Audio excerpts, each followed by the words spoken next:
Good afternoon, everyone. My presentation one is on Louis Joseph Chevrolet. I'll apologize in advance for some of the formatting issues. Unfortunately, I wasn't able to get it pulled up 100% correctly. However, I have included a copy of the PowerPoint that you can follow along with if you'd like. The history of Louis Joseph Chevrolet, his early life. Louis Joseph Chevrolet was born December 25th, 1878 in Switzerland.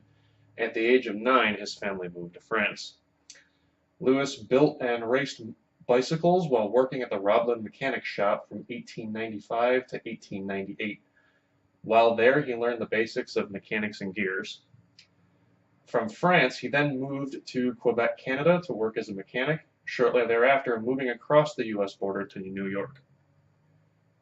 After he moved to New York, he worked for De Dion Bouton Motor Car Company. While working at De Dion Motor Cars, Chevrolet was given the opportunity to be a substitute driver on the Fiat Auto Racing team out of New York City. Soon he established a reputation as a race car mechanic and driver in the United States. He became a celebrity after several wins.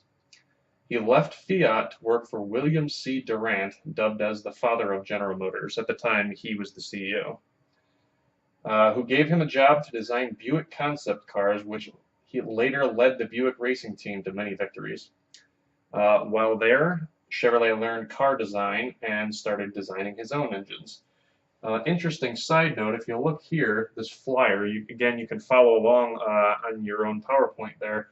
The top says Chevrolet Motors. Right here it says Frontenac 16 valves for Fords. I thought that was kind of amusing. Shortly after he started building his own engines, Chevrolet partnered with William C. Durant, that we spoke about, to start the Chevrolet Motor Car Company in Detroit, Michigan.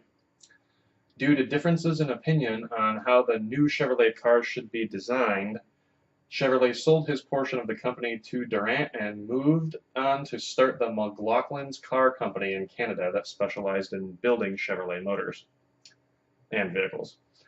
In 1934, he became a consultant at the Chevrolet division of General Motors, where he remained until he suffered a cerebral hemorrhage and was forced to retire. These are some interesting facts. This was one of the reasons why I chose Chevrolet.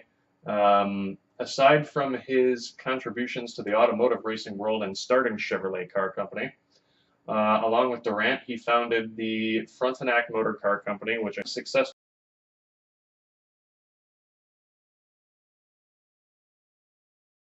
designer of race cars.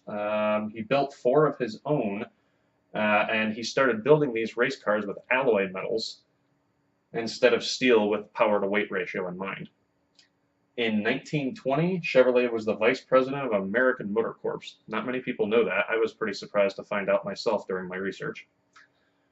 In addition to influencing the automotive industry, Chevrolet also influenced the aeronautical industry. He used his engine building skills to design bomber aircrafts for the Martin aircrafts during the war in Europe. That is my presentation, and here's a slide with my sources on it in case you'd like to review any of the information or do further research yourself. Thank you very much for your time.